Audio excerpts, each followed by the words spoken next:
One of the most frequent questions we get is how can public safety agencies fund their drone programs? Most agencies are warming up to the idea of buying drones and having a program, but with funding always being tight in public safety, it can be difficult to move forward once you've done the legwork of creating buy-in and conceptualizing the program. This webinar is going to discuss several grant funding options to help you and your agency find the solutions you need to either get your program started or to expand the one you already have. Before we get started talking about grants, I want to give you a little background on how this information was put together. My name is Paige Fitzgerald, and I'm part of the RMUS Education Network and a certified emergency manager through the International Association of Emergency Managers. I've spent most of my career working as a planner on various federal grant programs administered at the state and local level.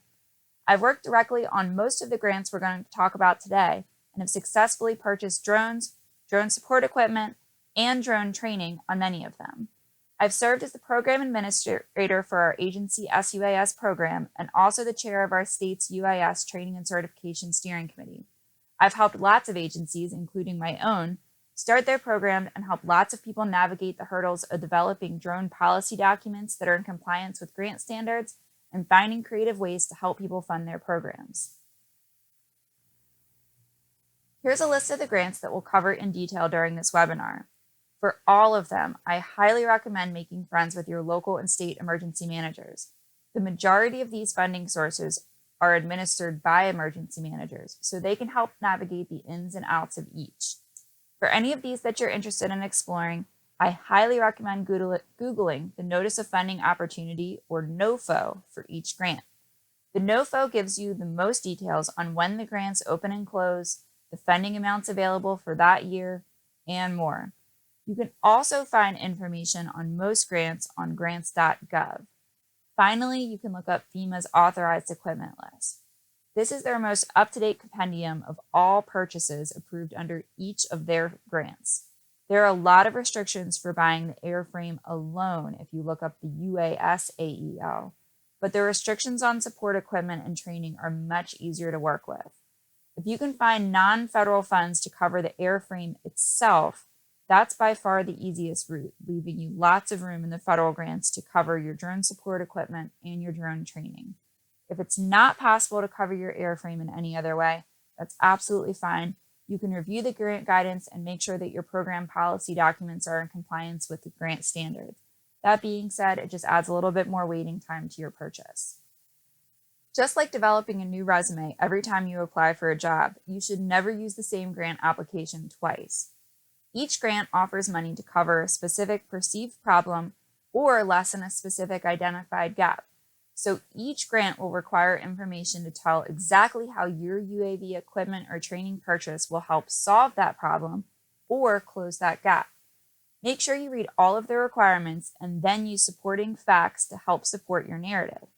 For example, you could calculate the amount of money that will be saved by your UAS purchase when compared to your current operational costs.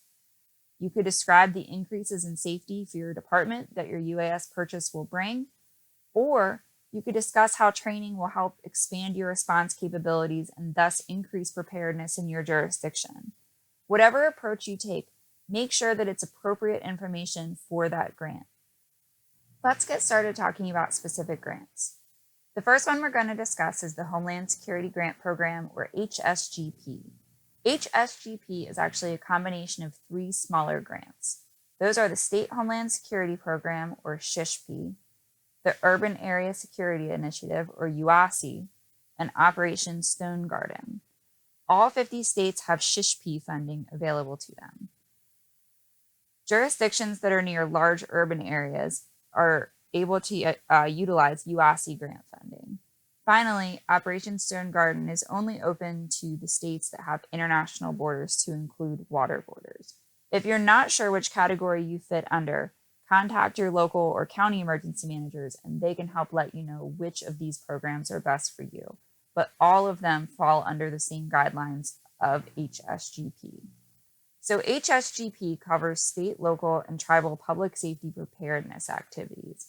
For you guys, that means that drone equipment, like the support equipment, like the airframe itself, thermal equipment, and training can all be covered by this grant option.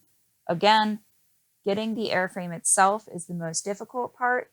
The drone support equipment, the thermal equipment, and the training are very easy under this grant. The really nice thing about HSGP, and why I always offer this first to agencies that want to utilize grant funding, is that it covers 100% of these costs. We call that 100% federal cost share, meaning the federal government picks up 100% of the cost. Your agency picks up 0% of the cost. From the time that you apply, it takes about 1 year for the funding to get released to your state, and usually a couple more weeks for the state to then release it to lower levels like the county or the local level.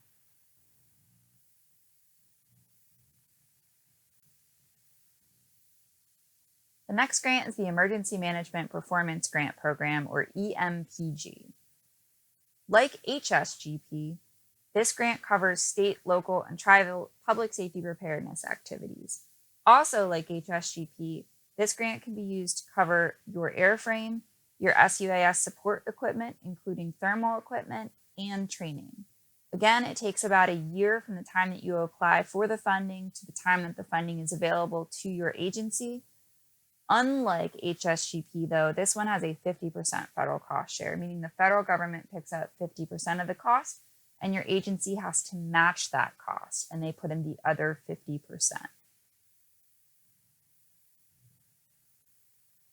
To apply for this grant, contact your local emergency management office. They'll help coordinate that application with the state application, which goes in once a year or annually. The next grant on our list is the Port Security Grant Program.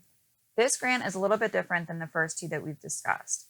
This one will cover owners and operators of federally regulated ports, port authorities, port police, local law enforcement agencies, port and local fire departments, and facility fire brigades that respond to incidents at or in the port. Like the first two grants, Port Security Grant Program funding can be used to cover SUAS equipment, including batteries and thermal equipment, as well as SUAS training. The aircraft itself or the airframe can also be included under this grant program. Like the first two grants, it takes about 1 year from the time of application to the time that the funding would be available to you. The biggest difference in this grant program is the way that the cost share breaks down. So for private applicants, like private owners of the port, the cost share is 50% federal and 50% to the private applicant, meaning that they match the funds equally. For public entities, like local law enforcement, like local fire departments, the cost share is 75-25, meaning the federal government would pick up 75% of the cost and your agency would be required to match the other 25% of the cost. However, for projects that are under $25,000, there is no cost share. Also, for local law enforcement training, so for example, if your local law enforcement agency wanted to utilize drones at the port for response and you wanted to bring in a training program to help you figure out how to do that, there is no cost share for that either. If this is a grant that you're interested in, you have to contact your local U.S. Coast Guard captain of the port. There's only one full submission that can go in each year from each port, and each submission can carry up to 5 projects. So your project would have to be voted or ranked as one of the 5 most important to the port. So again, contact your local captain of the port and coordinate your application with their package.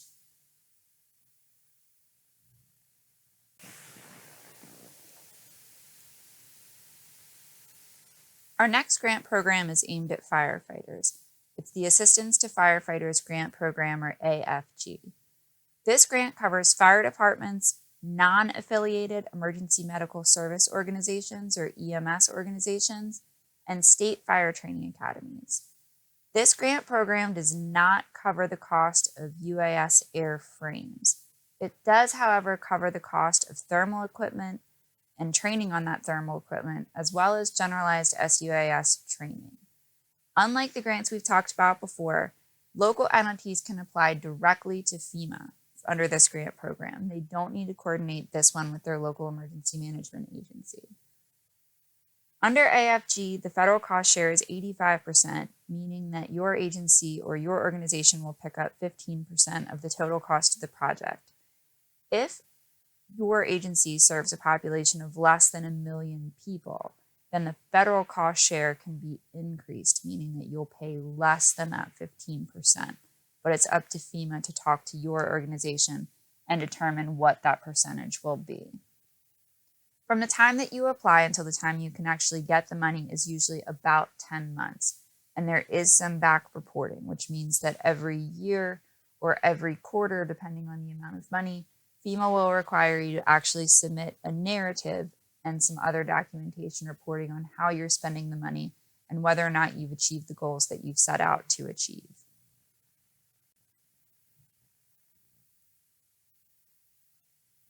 The grant programs that we've just discussed, the Homeland Security Grant Program, the Emergency Management Performance Grant Program, the Port Security Grant Program, and the Assistance to Firefighters Grant Program are all annual programs, meaning that every year your agency or organization can apply to those programs.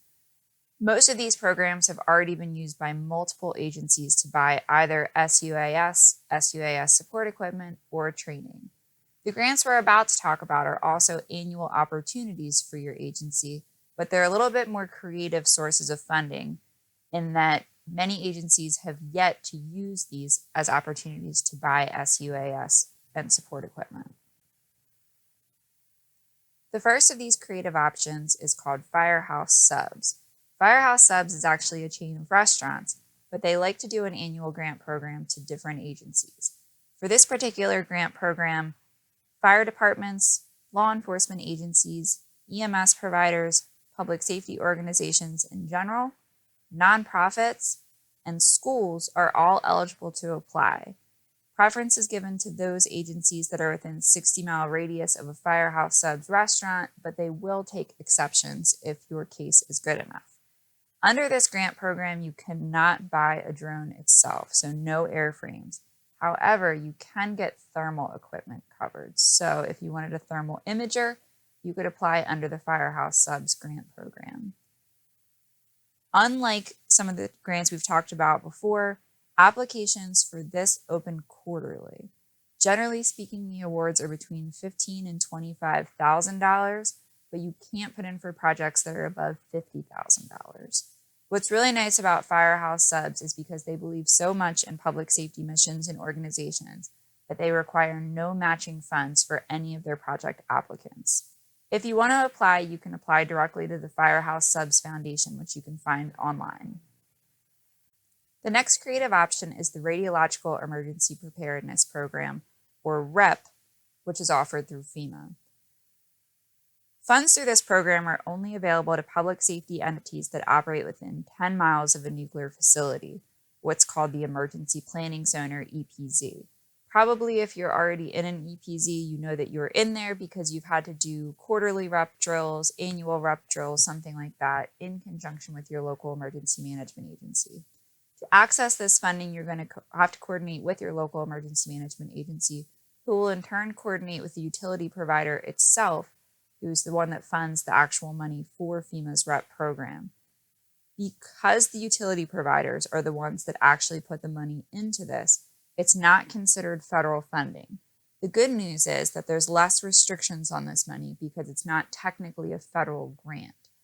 That means that you can cover SUAS airframes, support equipment like batteries and thermal imaging cameras. You can also cover gas meters with this money, and anything else that you can think of to include SUAS training programs. REP includes air monitoring for radiation, so there are some very specialized sensors coming out that can help with nuclear or radiological imaging and radiation detection, so those sensors could be available to your agency under the REP program as well.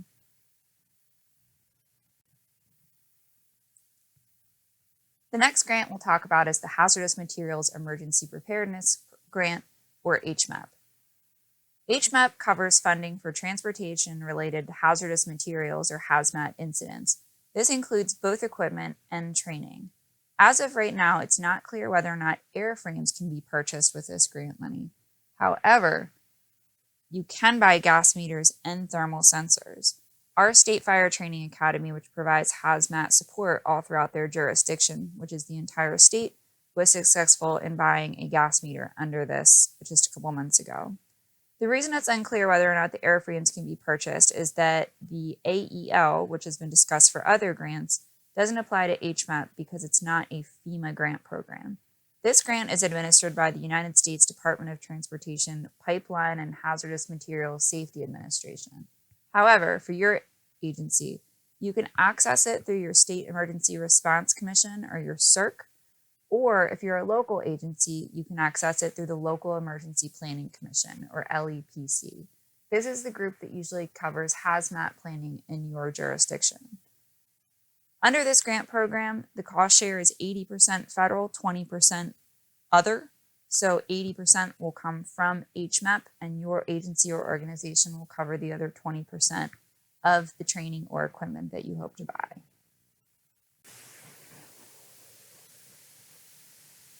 The next grant on the list is probably the most creative solution so far, which means no one's ever used this as an option. However, it doesn't mean that your agency can't be the first.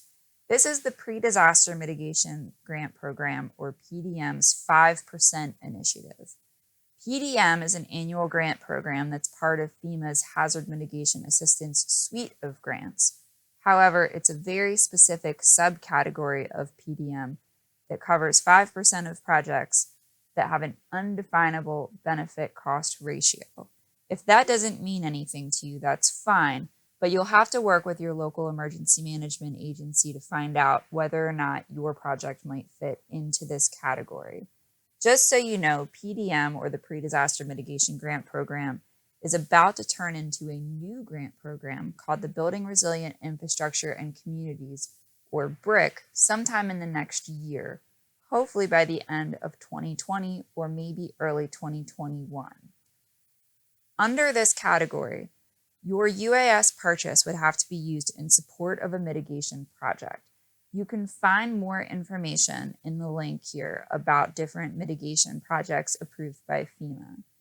Funding for this grant program is only available to public entities and specific private nonprofits. Like I said, there's no precedent for the use of these funds, but it doesn't mean that it's not possible. It just means that no one's been creative enough to even try this yet.